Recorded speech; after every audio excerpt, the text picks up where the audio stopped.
Hey, the album is over, and I'd like to thank you all for listening. But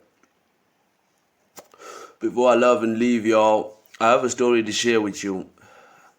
I don't really know when work on this album really began, but some of these songs are very old. And last year I was ready to finally put together an album, but I had like 5 beats to do it and like no budget. Right before I lost the job I had at the time, Bring the Bar signed me, and Sean gave me a shit ton of beats and access to endless Misfits library of beats to pick from, and work began in earnest. Though my story begins before that, close to a year prior to the events mentioned above. At the time I was dating a Shona woman from Zimbabwe,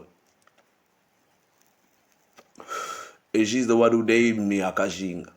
She said it was a strong Shona name given to people who would stop at nothing to achieve the noble goals. People who it was believed had the potential to change the world. You know how we do, bro. I rushed to Google to confirm what she said, and indeed she was right. The name meant the brave one. From then on, I began writing songs for an album. Though there were already cuts that are on the album that were already written, as I've said, some of these songs are really old. I knew I had a story to tell, and that it took guts to do it. And I always say that my goal is to change the world. I believe that this album would help me put my philosophy out to the world and make people see things from my perspective, though no one need believe it. I know it makes more sense than what we already see. I knew when I was given the name that my album would be titled AKASHINGA. So I wrote, The Midnight Oil Burned. I studied, I grew, I lived and consumed more, and I evolved. For months I worked on this album. From over 30 songs, I condensed it by rewriting others, removing hooks from others, removing complete songs, adding poems and finding skits. And a lot of that stuff didn't make it into the final project, but all of it was worth my time and energy. A long time passed, months flew past, and things happened, including something that delayed the starting of the recording of the album, but none of that could stop this force of nature. So one day, I'm scrolling through the annals of the internet and it hits me. AKASHINGA. Why don't I Google that again? So I did. And I found out that that very week, the first episode of a series with the same title as my album is airing its first episode that week. Oh, bro, I was awe-stricken. I clicked multiple articles trying to find out who and what this show was about and if it would interfere with what I had hoped my album would convey. But by some twisting of the strands of fate, this was the best thing I could ever hope for. The show was about an all-female ranger unit from Zimbabwe that protected elephants from poachers. There was a short video of an interview on a guy named Damian Mander. He's founder of the International Anti-Poaching Foundation, IAPF.